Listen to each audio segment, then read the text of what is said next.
अरे हाँ, तो का हल बा भाई लोग सारी विरोधी के बचा दिले बचा हमरे नाम वीआईपी राजा अरे बोले भोजपुरी के ट्रेंडिंग स्टार अरे हाँ अपन हिट मशीन के सहीलाल यादव के जौन गाना लगा होली परल बचार के फाइनली वाला गाने के टीजर रिलीज कर दियल बताओ जान ले के टीजर कैसन बा और गाना कब तक ले रिलीज करल जाता कामना चैनल से रिलीज करल जाता पूरा फुल जानकारी मिली तो लेके ई वाला वीडियो में तो ये वाला वीडियो को शुरू से लेके लास्ट तक देख लेंगे बाकी अब तक हमारे चैनल के सब्सक्राइब करने के लिए तब सब्सक्राइब करके हमसे जुड़ चलेंगे तो भाई तो लोग सबसे पहले बता दी कि होली परल बचार के गाने के लिखले के बता गाना के लिखले बड़न बिट्टू विद्यार्थी अरे बोले गाने के लिखले बड़न बिट्टू विद्यार्थी बाकी तो लोग के बोले गाना म्यूजिक सुने के मिली बिकी बॉक्स के और भाई बिकी बॉक्स बहुत ही कमाल के बोले गाना म्यूजिक दिल बड़न जो टीजर देखला से अंदाजा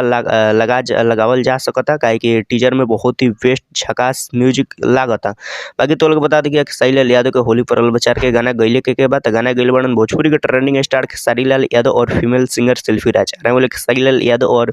शिल्पी राज के आवाज में तो लोग के गाना सुने के मिली बाकी तो लोग बता दी कि गाना कैसा निकल बा गाना बहुत ही जबरदस्त अरे बोले खतरनाक महा खतरनाक वाला गाना खेसारीलाल यादव के होखे वाला बा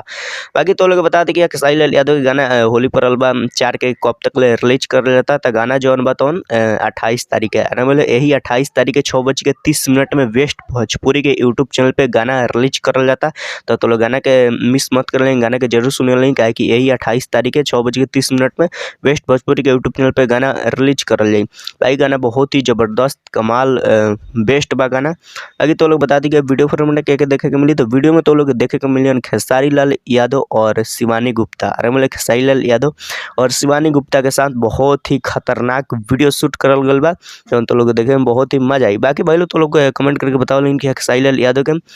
होली परल बचार के गाने के टीजर के देख ले बा जे भी देख ले बा वो कमेंट करके बताई और जे भी नहीं के देख ले अभी जाकर देख सकता है वेस्ट भोजपुरी के यूट्यूब चैनल पे काहे कि टीजर ही बहुत ही खतरनाक बनावल गल बा बाकी गाना गल बन भोजपुरी के हिट मशीन खेसारीलाल यादव और शिल्पी राज के आवाज में तो लोग गाना सुने के मिली तो 28 तारीख के रेडी रही लेकिन 6:30 में गाना रिलीज होगा था वेस्ट भोजपुरी के यूट्यूब चैनल पे खेसारीलाल यादव के